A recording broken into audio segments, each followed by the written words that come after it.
За сайн байцгаана уу? Энэ бичлэгийг үзэж байгаа өдрийн мэндийг хүргэе. Өнөөдрийн үзэх сэдэв болохоор бодисын цэвэрлэгийг үнэлэх арга байгаа. За тэгээд энэ сэдвийг ойлгох зорилгоор хэдэн асуултыг дэлгэцэн дээр харуулсан байна. За тэгээд эдгээр асуултанд хариулах замаар тухайн энэ сэдвийг ойлгомжтой хүргэхийг зорино. За хамгийн ихний асуулт нь цэвэр бодис гэж юу вэ? Холимог бодис гэж юу вэ гэсэн асуулт байна. Цэвэр бодис гэдэг нь нэг төрлийн атом эсвэл молекулаас тогтсон найрлага тогтмол химийн бодисыг хэлдэг гэж байгаа. За энэ нь юу гэсэн үг вэ гэхээр химийн бодис атом эсвэл молекул байдалтай хошиж болдог. За нэг болон хоёрыг үзүүлсэн байна. За тэгээд тухайн химийн бодис дотор зөвхөн нэг төрлийн атом, зөвхөн нэг төрлийн молекул байгаа тохиолдолд тэрийг химийн цэвэр бодис гэж нэрлэдэг байгаа. За найрлага тогтмол гэж байна. За найрлага тогтмол гэдэг нь болохоор тухайн бодисын аль ч хэсгээс авсан яг тэр бодисын элементийн атом эсвэл молекул байгааг хэлж байгаа гэсэн үг. Өөр бодис ерөөсөө холилдоогүй байгаа гэсэн утгатай л гэсэн үг. За холимог бодис гэсэн тодорхойлолт байна. За холимог бодис гэдэг нь хоёр ба түүнээс дээш төрлийн атом эсвэл молекулууд механикаар холилдож үүссэн химийн бодисыг хэлнэ гэж байгаа. За тэр нь юу гэсэн үг вэ гэхээр энэ хоёр молекул атом хоёр маань хамтдаа ойрших ч юм уу, эсвэл энэ атом нь өөр нэг төрлийн атомтай хамтдаа ойрших. За эсвэл энд үүсгэсэн нэгдэл маань өөр нэгдэлтэй хамтдаа ойрших тохиолдлуудыг хэлж байгаа гэсэн үг. Тэгээд онцлог нь болохоор өөр хоорондоо холбоо тогтоохгүйгээр зүгээр зэрэгцэн оршиж байгаа тийм атом эсвэл молекулуудыг л хэлж байгаа гэсэн үг. За тэгээд дараагийн тодорхойлолт нь болохоор химийн бодисын бохирдол гэж юу вэ гэсэн асуулт байсан. За тэр нь болохоор тодорхой холимог байдалтай байгаа бодисууд байгаа тийм үү. За тэр нь болохоор ямар нэгэн бүтээгдэхүүний чанар шаардлагат нь үл нийцэх бодис байгаа тохиолдолд чанартай холбоотой ойлголт болж ирэнгүүт тэр нь шууд холимог нь бохирдол гэсэн нэртэй болж байгаа. Ер нь бол адилхан утгатай гэсэн үг. За тэгээд чанар шаардлага хамгийн чухал бодис гэх юм бол им бэлтгэл байна тийм ээ. За им бэлтгэлд яг зөвшөөрөгдсөн бодисуудаас өөр бодис буюу бохирдол үүссэн тохиолдолд хүний биед гаж нөлөөг үзүүлж болцсохгүй учраас ач холбогдол нэлээд өндөртэй байдаг. За дараагийн асуулт маань болохоор цэвэр ба холимог бодисын хайлах буслах температурын тухай байна. За хайлах буслах цэг гэдэг нь болохоор мэдээж альва нэг бодисын хайлж байгаа болон буцалж байгаа температурын тоо утгыг хэлж байгаа тийм үү. За тэгээд цэвэр бодисын хайлах утга, хайлах буслах утга, холимог бодисын хайлах буслах утга ямар байдаг тухай ярив. За цэвэр бодисын хайлах буслах цэг нь тогтмол утгатай байдаг. Өөрөөр хэлэх юм бол энэ хүснэгтээс харж болно. За А гэдэг цэвэр бодис нь 10 градуст хайлж 90 градуст буцалдаг. Яг л энэ тогтмол тоо утгатай байдаг. За харин холимог бодисын хайлах буслах цэг нь тодорхой эхлэх болон дуусах температуртай байдаг. Яг ингээд нэг тоо утга дээр хайлаад бүгдээрээ дуусчдаггүй. Яг тэр температураас 10 Цельсд хайлдаг байсан бол тэр нь холимог болоод ирэнгүүт 9-өөс 11-ийн хооронд хайлж идэх юм уу, 6-аас 7-гийн хооронд хайлж идэх юм уу, тэгээд өөрчлөлттэй болдог гэсэн үг. За энэ дэлгэцний дунд хэсгээр зурсан график дээр харах юм бол эхнийх нь болохоор цэвэр бодисын хайлах буслах цэгийг үзүүлсэн график байна. За энэ нь юу гэсэн үг вэ гэхээр босоод тэнглэхээр температурыг хэвтэ тэнглэхээр хугацааг харуулсан байна. За тэгээд энэ хэсгээр болохоор энэ налуу хэсгээр болохоор тухайн цэвэр бодисын хатуу төлөвийг илэрхийлсэн. Энэ харин шингэн төлөвийг илэрхийлсэн. За энэ дунд болохоор тухайн төлөвийн шилжилтийн процесс буюу хайлах температур явагдаж байгаа. Хайлах процесстэй яг харалдаа байгаа температур утга нь тухайн хайлах цэг гэсэн үг. За тэгээд яг энэ нэг утга дээрээ хайлж эхлээд хайлж дуусж байгаа. Тэр байдлыг илэрхийлсэн байна. За харин баруун талынх нь болохоор холимог бодисын хайлах буслах цэгийг харуулсан график байна. За мөн адил хэвтэ болон босоод тэнглэх нь адилхан. За тэгээд төлөв нь адилхан. За тэгээд төвлийн шилжилт хийгдэж байгаа энэ хэсэг нь болохоор арай илүү нөгөө налуу болж ирсэн. Тэгээд эхлэх температурны доогуур, төгсөх температурны дээгүүр. Тэгээд энэ температурын тоотон нь болохоор энэ хоёрын хооронд ер нь холимог байц хайлдгаа гэсэн тийм одоо агуулгыг илэрхийлсэн байгаа юм аа. За дараагийн агуулга маань болохоор хайлах болон буслах цэгээр бодисын бохирдолтой эсхийг нь тогтоох гэсэн ийм арга байна. Эхлээд хайлах цэгийг ярий. За хайлах цэгээр бодисын бохирдолтой эсхийг нь тогтоохдоо яадаг вэ гэхээр одоо хамгийн дээр үзүүлсэн нэг тодорхойлолт байна. За альва бодис бохирдолтой байхын хэрээр түүний хайлах цэг цэвэр бодисынхоос улам бага болдог. Тэгээд тодорхой температурын хязгаарт буслана гэж байна. За улам бага болно гэдэг нь бол ойлгомжтой. За тодорхой температурын хязгаарт гэдэг нь эхлэх болон одоо төгсөх температуртай байна гэсэн өмнө дурдсан агуулгыг дахин одоо энд бичсэн байна. За энийг жишээ болгож одоо усан дээр үзье. За ус бол тэг Цельсиэд хатуу төлбөс шингэн төлөөрөө шилждэг, хайлдаг. За энэ бол цэвэр усны одоо хайлдаг температур.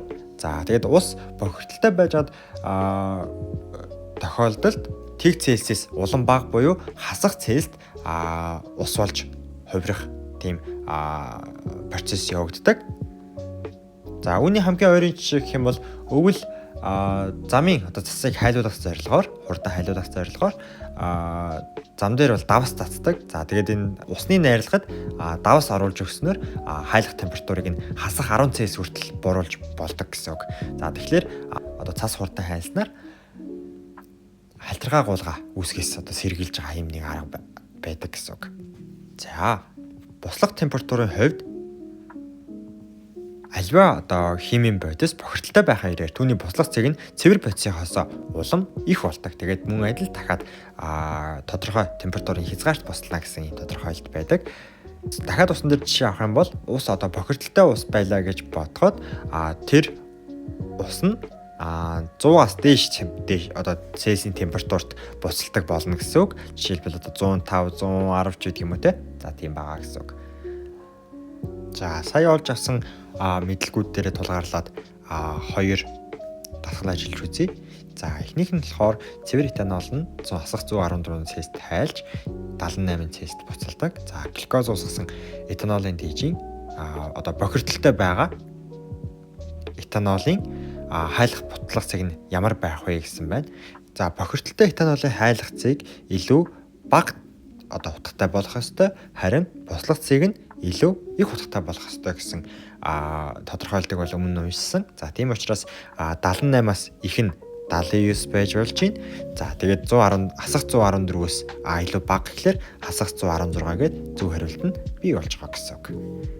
За хоёр дахь нь болохоор бохирдолтой дөрвөн өөр одоо хар тулганы бромидын дээжийн хайлах цэгийг хэмжиж үр дүнг доорх хүснэгт үзүүлвэ. Аль дээж нь хамгийн цэвэр вэ гэж байна. За энэ нь юу гэсэн үг вэ гэхээр цэвэр бодис тодорхой нэг температурын утгад хайлдаг, буцалдаг. Одоо бохирдолтой бодис нь болохоор тодорхой температурын мужид хайлж буцалдаг. За тэгвэл энэ хоёрын хооронд яг ийм дүрс үүсэж байгаа. Энэ юу гэсэн үг вэ гэхээр одоо хэдий их чиний бохирдолтой байна, төдий чиний муж нь илүү өргөн хүрээний их байна. Тэгээд яг тэр түншгэ хэдий бага одоо хэмжээний бохирдолтой байна. Төдий чиний одоо муж нь бага хүрээг хамарсан байна гэсэн үг. За тэгээд эндээс энэ одоо нөгөө хайлах буслах температурын зөрүүг одоо харахад хамгийн бага зөрүү нь болохоор нэгийн зөрүүтэй буюу 372 373 гэсэн D хариу байна гэсэн үг. За дараагийн үзэх агуулга маань болохоор хроматографийн арга байна. За тэгээд ард нь бодисыг ялгаж салгах арга гэж бичсэн байна. Яагаад ингэж бичсэн бэ гэхээр өмнө үтсэн одоо агуулга маань болохоор тухайн одоо цэвэр эсвэл холимог бодисыг хайлах болгон буслах цэгнээр нь одоо таних энэ бодис бохирдолтой юм уу эсвэл цэвэр юм уу гэдгийг таних одоо агуулга байсан бол одоо энэ болохоор таньсны дараа явагдах процесс буюу тухайн бодисоо ялгаж салгах процессын тухай ярьж байна. За тэгэхээр ер нь холимогийг салгахдаа физик шин чанар дээр үндэслэж одоо салгах нь маш элбэг байдаг. За физик шин чанар гэдэг нь болохоор өнгө, үнэр, амт, нягт, хайлгацыг, бослогцыг одоо цахилгаан дулаан дамжуулах чанар, уусах чанар, төлөв байдал, шингээгдэх чанар зэрэг бол ордог. За тэгээд төлөв байдал дээр нь үндэслэж одоо холимгийг ялгаж салгах аргын нэг жишээ нь гэх юм бол одоо шингэн байдалтай, шингэн төлөвтэй бодис болон хатуу төлөвтэй бодисыг хооронд нь ялгахдаа шүүх аргаар салгадаг. За тэгээд бослогцыг одоо ашиглаж салгадаг нь болохоор ялгаатай бослогцэгтэй хоёр шингэний холимгийг нэгийг нь ууршуулад нөгөөхийг нь одоо шингэн төлөвт үлдээх замаар салгаж болдог. За тэгээд одоо энэ үзэж байгаа хроматографийн арга нь болохоор тухайн бодисын уусгах чанар болон шингээгдэх чанар дээр үндэслэлсэн байдаг. За тэгээд уусгах чанар гэдэг нь юу вэ гэхээр тухайн одоо уусгагч бодистой уусгах чадварыг хэлж байгаа гэсэн үг тухайн бодисын. За тэгээд шингээгдэх чанар гэдэг нь болохоор нэг бодис нөгөө бодисын гадаргуу дээр наалдаж үлдэх тийм шингээгдэх чадварыг ер нь бол хэлдэг. За тэгээд 6-аар бол энд үзүүлсэн байна. За хроматографийн арга нь олон төрөл байдаг ч гэсэн бүх одоо хроматографт доктортой фаз, уусгагч, хөдөлгөөнтэй фаз гэсэн 3 бодис материалыг ашигладаг. Доктортой фаз нь болохоор яг ихэвчлэн хатуу бодис байдаг. За тэгээд уусгагч нь болохоор доктортой фаз дундуур хөдөлгөөнтэй фазыг зөөх зорилготой ийм уусгагч байдаг. За тэгээд хөдөлгөөнтэй фаз нь болохоор уусгагчтай уусгах замаар одоо сая хэлсэнчлэн доктортой фаз дундуур зөөгддөг байгаа. За тэгээд хөдөлгөөнтэй фаз гэдэг нь ерөнхийдөө бидний одоо ялгаж салгах гээд байгаа одоо холимгийн дээж байгаа гэсэн үг. Тэгээд дээж дотор агуулгаж байгаа цэвэр бодисуудын наалдах чанар болон уусгах чанар нь харилцан адилгүй байдаг. За тэгээд тухайн уусгагчид хэдий ч нэ сайн уусна. За төдий ч нэ хөдөлгөөнтэй фаз, доктортой фаз дундуур хурдан шилждэг. Одоо эсрэг утгаараа хэдий ч нэ сайн наалдна. Төдий ч нэ доктортой фаз дундуур удаан шилждэг. Илүү сайн наалдаж үдэх чадвартай байна л гэсэн үг. За тэгээд ийм замаар одоо хөдөлгөөнтэй фаз доторх одоо цэвэр бодисууд нь ялгарч үлддэг.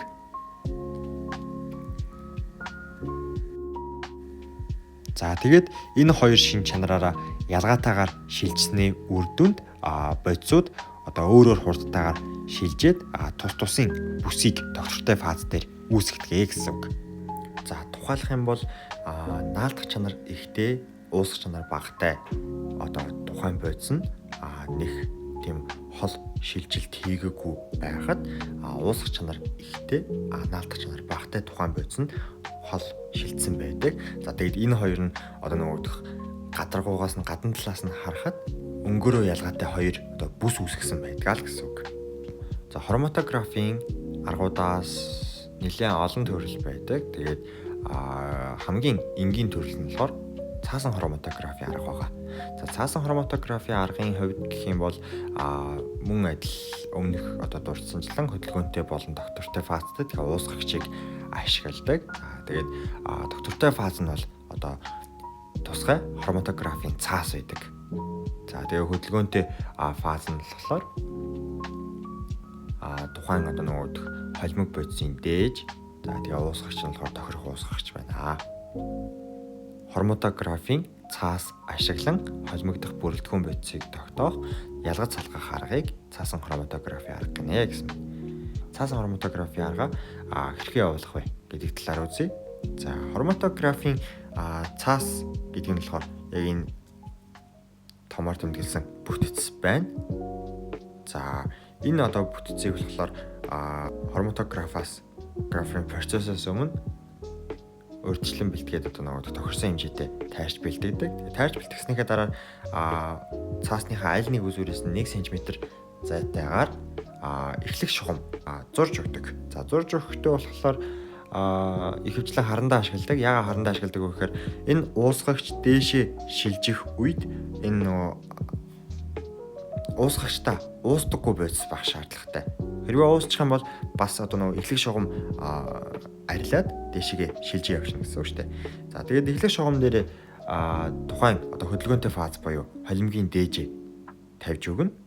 За тэгээд хроматографийн цаасаа одоо савныхаа аль аль ханд хүрэхгүйгээр за тэгээд уусгагчийн төвшин нь болохоор эхлэх шугамаасаа заавал доошоо байх шаардлагатай. Яагаад доошоо байна гэхэлэр хэрвээ одоо эхлэх шугамаа уусгагчдаа дүрцэн тохиолдолд тэр дээшний талбар нь дээшээ шилжих биш доошоо уусгагчдаа уусаад алга болчих магадлал өндөртэй байдаг учраас тийм байгаа. Ингэж хроматографийн цаасаа дүрсний дараа шууд уусгагч нь дээшээгээ уусаж эхэлнэ. За тэгээд уусгагчийн туулсан зайг болохоор уусгагчийн барай гэж нэрлэдэг. Тэгээ уусгагчтайгаа хамт тухайн дээжний толбод байгаа боцууд нь болохоор уусгах чанар болон наалдах чанараараа ялгаатай байдлаараа хол ойр шилждэг. Хол ойр шилжснийхээ дараа бүс үүсгдэг байгаа.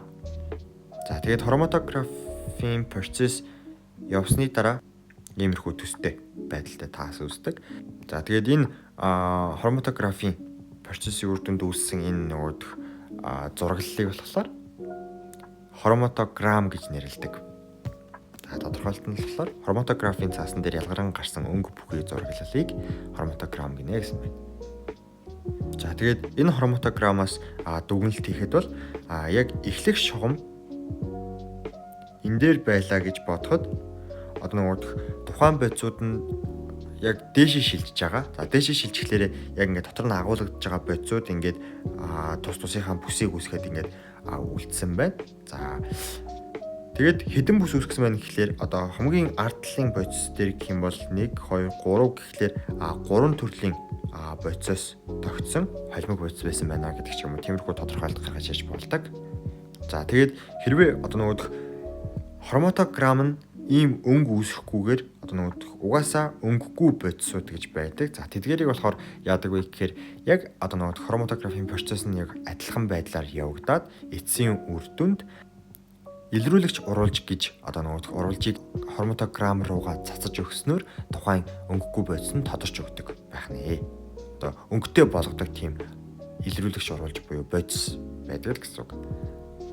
За дараа нь баригдах фактор гэдэг ойлголт орж ирж байгаа. За баригдах фактор гэдэг нь болохоор уусгагчтай харьцуулахад шилжилж байгаа тухайн бодис тухайн уусгагчийн хэдэн хувьд хүртлээ явсан юм бэ гэдэг байдаг. За ер нь бол адилхан бодисууд уусгагч нь хичнээн хоол явсан байсан ч гэсэн яг адилхан хувьтай жишээлбэл яг уусгагчийн талаар явдаг бодис гэдэг бол илүү уусгагч нь хоол зай туулсан тохиолдолд тухайн шилжиж буй бодис бас л талаар нь буюу арай илүү явсан байна гэсэн тийм ойлголт өгсөн байдаг. За тэгээд баригдах фактор гэдгийг болохоор тодорхойлт нь гэх юм бол уусгагчийн барайтай харьцуулахад эхлэх шугамаас хэр хол явсныг илтгэх тоон утгыг баригдах фактор гэж нэрлэдэг. Тэгээд тэмдэглэг нь болохоор RF.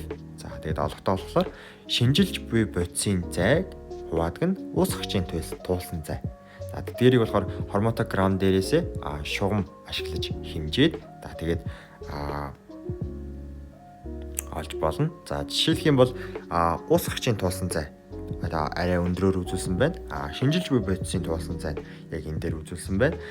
Шинжилж буй бодис нь 1.4 см, уусгагч нь 4.4 см туулсан байдаг бол тухайн энэ бодис 0.38 гэсэн тоон утга үзүүлдэг. Баригдах фактор үзүүлдэг. За тэгээд энэ нь болохоор уусгагч нь хичнээн хол ойр туулнаас үл хамааран яг энэ тоон утгатай байдгаа л гэсэн үг. За хроматографийн аргатайгаа холбоотой нэг тасгал ажиллаж үзье. За энэ өгсөн зурагт хроматограмыг үзүүлсэн байна. За тэгээд өгүүлбэрийг бол бичлэгийг зогсоож уншиж байгаа.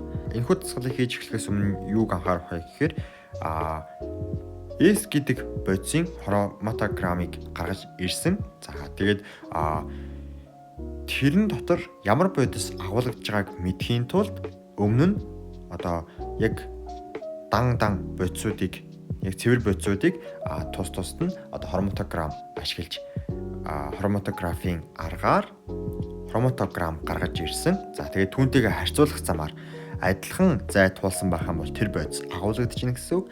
Адилхан зай туулаагүй байгаа тохиолдолд тэр бодис агуулгадахгүй байна гэсэн ийм гаргалгаа гаргаж ирдэг.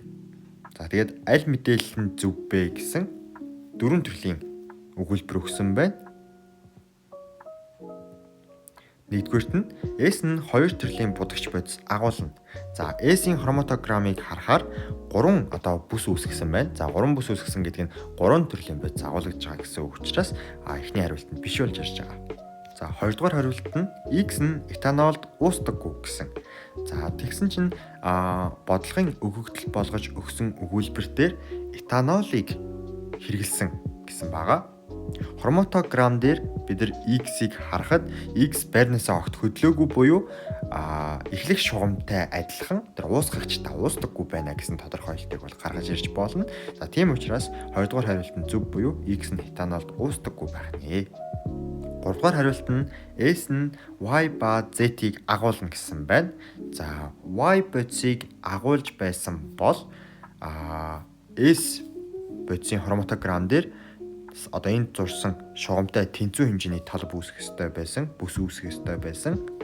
Мөн Z бодистой тэнцүү байсан бол сүүлд зурсан шугамтай тэнцүү хэмжээний бүс үүсгэх байсан. За тэгээд Z бодис бол агуулгадж ийн гэж дүгнэлт гаргана. За харин Y бодис бол агуулгадахгүй байна гэсэн дүгнэлтийг бол гаргаж байгаа. S нь W-г агуулнаа. За сая хэлсэнчлэн яг ижил зайтай бүс үүсгэсэн байгаа учраас яг агуулж ийн гэдэг тодорхойлолтыг бол гаргаад тэгээд зөв хариулт нь болохоор 2, 4 буюу C хариулт байна. Холимгийг ялгаж салгах аргын 1-2 тестийг ажиллаж үзье. За нефт гэдэг бол шингэн бодисуудын холимог буюу нүүрс ус төрөгчдийн холимог байдаг. Ялгах гэж байгаа бодисоо ямар байдалтай байгааг нь мэдэх юм бол тухайн салгах арга нь бол ойлгомжтой болж ирдэг. За тэгээд шингэн байдалтай байгаа бодисууд нь болохоор өөр температурт буцалдаг учраас тэрийг туслах цэгийн зөрүүн дээр буюу тухайн аргыг нь хэсэгчлэн нэрх гэж нэрлэдэг. За тэгээд зөв хариулт нь бол D байна. За шүүх аргын хувьд болох юм бол хатуу болон шингэн бодисын холимог байхад хатуу бодисыг нь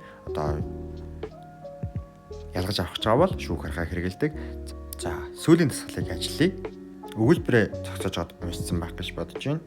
За тухайн савн дотор тийм ээ нэг юм нунтаг байсан. За тэгээд бас ингэж тунгалаг шингэн байсан.